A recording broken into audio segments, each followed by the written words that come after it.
Pulsar സുനിയുടെ തുറന്നു പറച്ചിലുകൾ ചർച്ചയാവുന്നു. Reporter TV പകർത്തിയ ഒളിക്യാമറ ദൃശ്യങ്ങളാണ് ഇപ്പോൾ പുറത്തു വന്നിരിക്കുന്നത്. നടിയെ ആക്രമിച്ച കേസിലെ ഒന്നാം പ്രതിയാണ് പൾസർ സുനി. ജയിലിലായിരുന്ന പൾസർ സുനി കഴിഞ്ഞ ദിവസമാണ് പരോളിലിറങ്ങിയത്. മറ്റു പലർക്കും വേണ്ടി താൻ ഇത്തരത്തിൽ മുമ്പും കൊട്ടേഷൻ ഏറ്റെടുത്ത് ചെയ്തിട്ടുണ്ടെന്നാണ് പൾസർ സുനി പറഞ്ഞത്. നടിമാരെ ആക്രമിക്കുക, അവരുടെ ദൃശ്യങ്ങൾ പകർത്തുക, പിന്നീട് അവരെ ബ്ലാക്ക്മെയിൽ ചെയ്യുക എന്ന രീതിയിൽ മുമ്പും താൻ കൊട്ടേഷൻ ഏറ്റെടുത്ത് നടത്തിയിട്ടുണ്ട് എന്നാണ് റിപ്പോർട്ടറിലെ മാധ്യമപ്രവർത്തകൻ്റെ മുന്നിൽ പൾസർ സുനി തുറന്നു പറഞ്ഞത്. എന്നാൽ ഇത്തരം വിഷയങ്ങൾ കൂടുതൽ പ്രശ്നത്തിലേക്ക് പോകാതെ അവിടെ തന്നെ സെറ്റിലായെന്നും സുനി പറഞ്ഞു.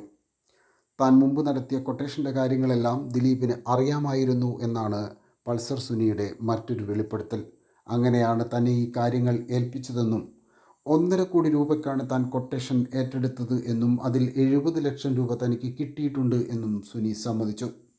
2017 കൊച്ചിയിലെ വലിയ തിരക്കുള്ള സീപോർട്ട് എയർപോർട്ട് റോഡിൽ വെച്ച് സഞ്ചരിച്ചു കൊണ്ടിരുന്ന കാറിൽ വെച്ച് നടിയെ ആക്രമിച്ചത്. കേസിൻ്റെ വിധി വരാനിരിക്കെ പൾസർ സുനിയുടെ ഈ വെളിപ്പെടുത്തൽ വീണ്ടും ചർച്ചയായി മാറിയിരിക്കുകയാണ്.